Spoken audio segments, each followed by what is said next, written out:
തെക്കൻ പാട്ടുകളിൽ വളരെ പ്രസിദ്ധമായിട്ടുള്ള നീലിക്കഥയാണ് നമ്മളിന്ന് പറയുന്നത്.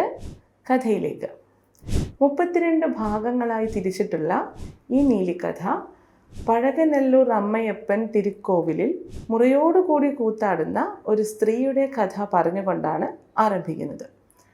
അപ്പോൾ ദേവദാസി സമ്പ്രദായങ്ങൾക്കൊക്കെ വളരെയധികം സ്വാധീനമുണ്ടായിരുന്ന ഒരു കാലഘട്ടത്തിൽ ഒരു വൃദ്ധയായിട്ടുള്ള വേശ്യ തൻ്റെ മകൾക്ക് പറഞ്ഞു കൊടുക്കുകയാണ് എങ്ങനെയാണ് ഒരു ആളെ വശീകരിക്കേണ്ടത് എന്നുള്ള കാര്യങ്ങളൊക്കെ. അങ്ങനെ ഈ പെൺകുട്ടി ഒരു കോവിലിലെ നമ്പിയെ വളരെ സ്നേഹപൂർവ്വം സ്വീകരിച്ച് വീട്ടിലേക്ക് കൊണ്ടുവരികയാണ്. അപ്പോൾ ഈ നമ്പി ഈ കുട്ടിയുടെ സൗന്ദര്യത്തിലും ഈ കുട്ടിയുടെ സ്നേഹത്തിലും മതിമറന്ന് വീട്ടിലേക്ക് വരികയാണ്. വീട്ടിലേക്ക് വന്നു കഴിയുമ്പോഴേക്കും ഈ വൃദ്ധയായ വേശ്യസ്ത്രീ, അതായത് ഈ കുട്ടിയുടെ മാതാവ്, കുറേ പച്ച മരുന്നുകളൊക്കെ അരച്ച് കലക്കി മകളെ കൊണ്ട് ഇയാൾക്ക് കൊടുപ്പിക്കുകയാണ്.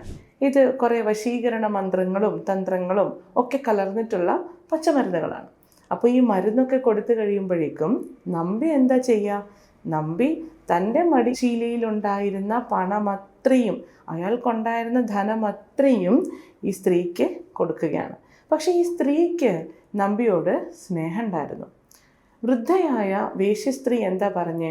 മതി, ഇനി നിൻ്റെ സ്നേഹമൊക്കെ, അയാളെ ആട്ടി പുറത്താക്കൂ എന്ന് പറഞ്ഞു. പക്ഷേ അങ്ങനെ അയാളെ ആട്ടി പുറത്താക്കാനായിട്ട് ഈ സ്ത്രീക്ക് തീരെ താല്പര്യം ഉണ്ടായിരുന്നില്ല. അപ്പോൾ അതുകൊണ്ട് അവളത് വിസമ്മതിച്ചു. അങ്ങനെ അവൾ അയൽ വീട്ടിലെങ്ങാണ്ടോ പോയിരുന്ന ഒരു സമയത്ത് ഈ നമ്പിയെ വൃദ്ധയായ ഈ വേശ്യസ്ത്രീ എന്ത് ചെയ്തു? വീട്ടിൽ നിന്ന് നിർദാക്ഷിണ്യം പുറത്താക്കി. അയാൾക്ക് പോകാനായിട്ട് ഒരു വീടോ അയാൾക്ക് വേറെ ഏതെങ്കിലും രീതിയിലുള്ള വസ്തുവകകളോ ഒന്നുമില്ലായിരുന്നു. അപ്പോൾ അത്രയ്ക്ക് ദരിദ്രനായിരുന്നിട്ടുള്ള അയാളുടെ അവസ്ഥയെക്കുറിച്ച് ആലോചിച്ച്, അയാൾക്ക് തന്നെ അയാളുടെ വിഡ്ഢിത്തത്തെക്കുറിച്ച് ആലോചിച്ച് അയാൾ ഒത്തിരി വിഷമിച്ചു നമ്പി.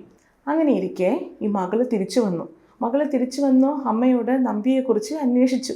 അപ്പോൾ നമ്പിയെ വീട്ടിൽ കാണുവാനില്ല. അമ്മയാണെങ്കിൽ അമ്മയുടെ പരുങ്ങലൊക്കെ കണ്ടപ്പോൾ മകൾക്ക് എന്തോ ഒരു ദുരൂഹതയുണ്ട് എന്ന് സംശയം അവൾ ഉറപ്പിച്ചു. അങ്ങനെ മകൾ എന്ത് ചെയ്തു? മകൾ ഈ നമ്പിയെ അന്വേഷിച്ച് പുറത്തിറങ്ങി. സ്വന്തം വിഡ്ഢിത്തത്തെക്കുറിച്ച് മനസ്സിലാക്കി കഴിഞ്ഞിട്ടുള്ള നമ്പിക്ക് വല്ലാത്ത വിഷമമുണ്ടായി. അയാൾക്ക് കയറി ചെല്ലാനായിട്ടൊരു വീടോ കൂരയോ സമ്പത്തോ ഒന്നും തന്നെ അവശേഷിച്ചിരുന്നില്ല. തികച്ചും ദരിദ്രനായി അയാൾ മാറിയിരുന്നു. അങ്ങനെ ഈ നമ്പിയുടെ പക്കലേക്ക് ഈ പെൺകുട്ടി അന്വേഷിച്ച് തിരികെ എത്തുകയാണ്. ഇവൾ തിരിച്ചെത്തിക്കഴിഞ്ഞപ്പോഴേക്കും ഇവൾ പറഞ്ഞു, എൻ്റെ അമ്മ ചെയ്ത തെറ്റിന് ഞാൻ നിങ്ങളോട് മാപ്പ് പറയുകയാണ് എന്ന് പറഞ്ഞു. ഇവൾക്ക് യഥാർത്ഥത്തിൽ ഈ നമ്പിയോട് സ്നേഹമുണ്ട് താനും. അങ്ങനെ ഇയാളും വളരെ സ്നേഹത്തോടെ നിൽക്കുകയും ഇവരങ്ങനെ രാത്രി കിടന്ന് ഉറങ്ങുകയും ചെയ്യുന്ന സമയത്ത് ഇയാളുടെ മടിയിൽ കിടന്ന് ഈ പെൺകുട്ടി ഉറങ്ങുകയാണ്, കാമിനി ഉറങ്ങുകയാണ്. ആ സമയത്ത് ഇവരുടെ ശരീരത്തിലുണ്ടായിരുന്ന എല്ലാ ആഭരണങ്ങളും ഇയാൾ അഴിച്ചൂരി വാരിക്കെട്ടി ഭാണ്ഡത്തിലാക്കി. എന്നിട്ട് ഇത് തന്നെയാണ് കൃത്യമായ അവസരമെന്ന് ഇയാൾ ചിന്തിച്ചു.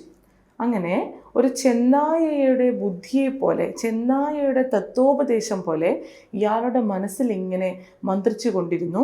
ഇവളല്ലെങ്കിൽ ഇവളുടെ അമ്മ തനിക്ക് പച്ചമരുന്ന് തന്നിരുന്നതല്ലേ? ഇപ്പോൾ തനിക്ക് പച്ചമരുന്ന് നൽകി തന്നെ കീഴ്പ്പെടുത്താൻ അല്ലെങ്കിൽ തന്നെ നശിപ്പിക്കാനായിട്ട് കാരണമായത് ഇവളല്ലെങ്കിൽ ഇവളുടെ അമ്മയാണല്ലോ.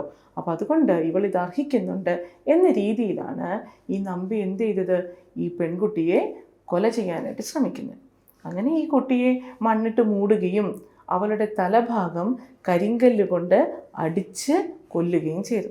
എന്നിട്ടും ഈ നമ്പിക്കൊരു സംശയം, ഇനി എങ്ങാനും ഇവള് മരിച്ചില്ലെങ്കിലും. അതുകൊണ്ട് നമ്പി എന്ത് ചെയ്തു? വീണ്ടും ഒരു കരിങ്കല്ലെടുത്തിട്ട് അവളുടെ കരണഭാഗവും കഴുത്തിൻ്റെ ഭാഗവും ഞെരിച്ചുകൊണ്ട് വീണ്ടും അവളെ കൊന്നുകളയുകയാണ് ചെയ്തത്. അപ്പോൾ ആ സമയത്ത് ഈ പെൺകുട്ടി അവിടെ ഇരുന്ന കള്ളിക്കാടായിരുന്നു ആ ഭാഗം, കള്ളിമുൾച്ചെടിയുടെ കള്ളിക്കാടായിരുന്നു. അപ്പോൾ ഈ പെൺകുട്ടി ഈ കള്ളിക്കാട്ട് അല്ലെങ്കിൽ ആ കള്ളിക്കാടിനോട് ഇവൾ പറയുന്നുണ്ട്, ഒരു തെറ്റും ചെയ്യാതെയാണ് എനിക്ക് ഈ വിധി വന്നിട്ടുള്ളത്. ഒരു തെറ്റും ചെയ്യാത്ത എന്നെ ഇത്ര ക്രൂരമായി ചെയ്യുന്നതിന്, ഇത്ര ക്രൂരമായി ശിക്ഷിക്കുന്നത് ദൈവം കാണട്ടെ, നീ അതിന് സാക്ഷിയായിരിക്കട്ടെ എന്നാണ് ഈ പെൺകുട്ടി പറയുന്നത്. അങ്ങനെ ഈ പെൺകുട്ടി മരിച്ചു പോകുന്നു. ഇയാളാണെങ്കിൽ ബാണ്ടൊക്കെ എടുത്തിട്ട് ഓടി രക്ഷപ്പെടുകയും ചെയ്യുന്നു നമ്പി. നമ്പി ഓടി രക്ഷപ്പെട്ട് ചെല്ലുന്നത് ഒരു പൊട്ടക്കിണറിൻ്റെ ഭാഗത്താണ്. ഒത്തിരി ദൂരം യാത്രയൊക്കെ ചെയ്ത് കഴിഞ്ഞപ്പോൾ ഇയാൾക്ക് നന്നേ ക്ഷീണം അനുഭവപ്പെട്ടു. ആ സമയത്ത് ഈ പൊട്ടക്കിണറിൻ്റെ വശത്ത് ഒരു പാമ്പുണ്ടായിരുന്നു. ഇയാൾ അതിനെ കണ്ടില്ല.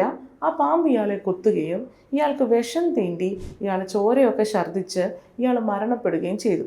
അപ്പോഴും പെൺകുട്ടിയുടെ സ്വർണ്ണാഭരണങ്ങൾ ആ പൊട്ടക്കിണറ്റിൻ്റെ അകത്തേക്ക് വീണു പോവുകയും ചെയ്തു. വൃദ്ധവേശ്യയാകട്ടെ തൻ്റെ മകളെക്കുറിച്ച് ഒരു വിവരവുമില്ല. അവളെ കുറേ നേരമായിട്ട് കാണുന്നില്ല, അവൾ പോയിട്ട് എത്രയോ നേരം ആയിരിക്കണു എന്നൊക്കെയുള്ള ഒരു ഉത്കണ്ഠയിൽ ആ വൃദ്ധ വേശ്യ എന്ത് ചെയ്തു, തൻ്റെ മകനെ, അതായത് ഈ പെൺകുട്ടിയുടെ ജ്യേഷ്ഠനെ എന്ത് പറ്റി തൻ്റെ അനുജത്തിക്കെന്ന് അന്വേഷിക്കാൻ വേണ്ടിയിട്ട് വിട്ടു. അങ്ങനെ ഇയാളും അനുജത്തിക്ക് എന്താ പറ്റിയത് എന്നറിയാൻ വേണ്ടി യാത്ര ചെയ്ത് അനുജത്തിയെ കണ്ടെത്തി. അപ്പോൾ തൻ്റെ സഹോദരിക്ക് എന്താ പറ്റിയിരിക്കുന്നത്? അവിടെ ഒരു പുലിയുടെയോ അല്ലെങ്കിൽ വേറെ ഏതെങ്കിലും മൃഗങ്ങളുടെയോ പാടുകളോ പ്രശ്നങ്ങളോ ഒന്നുമില്ല. ഈ കല്ല് കണ്ടപ്പോൾ തന്നെ എന്താണ് തൻ്റെ സഹോദരിക്ക് പറ്റിയിരിക്കുന്നത് എന്നുള്ളത് ഇയാൾക്ക് മനസ്സിലായി. അങ്ങനെ ആ കല്ലിൽ തന്നെ തല തല്ലി ഈ സഹോദരനും മരണപ്പെടുകയാണ്. ഈ പെൺകുട്ടി മരിച്ച വേദനയിൽ ഈ സഹോദരനും മരണപ്പെടുകയാണ്. അങ്ങനെ 3 മരണങ്ങളാണ് സംഭവിച്ചത്. അപ്പോൾ തികച്ചും അസ്വാഭാവികമായിട്ടുള്ള മരണങ്ങളാണിതെല്ലാം, അല്ലെങ്കിൽ അസംതൃപ്തമായിട്ടുള്ള മരണങ്ങളാണ്. അപ്പോൾ അതുകൊണ്ട് തന്നെ ആ സമൂഹം അല്ലെങ്കിൽ ഈ പാട്ടിലെ വിശ്വാസം എന്ന് പറയുന്നത് ഇങ്ങനെ മരിക്കുകയാണെങ്കിൽ എന്തായാലും പുനർജന്മത്തിലൂടെ വരുമെന്നാണ്. അങ്ങനെ ഈ 3 ആത്മാക്കളും ധർമ്മരാജൻ്റെ കോട്ടയിലേക്ക് ചെല്ലുകയും അവിടെ വെച്ച് ഇവർ 3 പേരും തങ്ങളുടെ ആവശ്യങ്ങളൊക്കെ പറയുകയും ചെയ്തു. അപ്പോൾ ധർമ്മരാജാവ് വിധിക്കുന്നത് എന്താ? ഇവർക്ക് 3 പേർക്കും പുനർജന്മമാണ് വിധിക്കുന്നത്.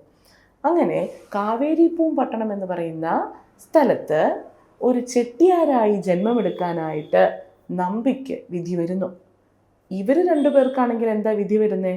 മക്കളില്ലാതെ വിഷമിക്കുന്ന ഒരു ചോള രാജ്ഞിയുടെ മക്കളായി ജനിക്കാനായിട്ടുള്ള വിധിയാണ് ഇവർക്ക് വരുന്നത്. അങ്ങനെ ഇവർ 3 പേരും അടുത്ത കഥയിലേക്ക് വരികയാണ്.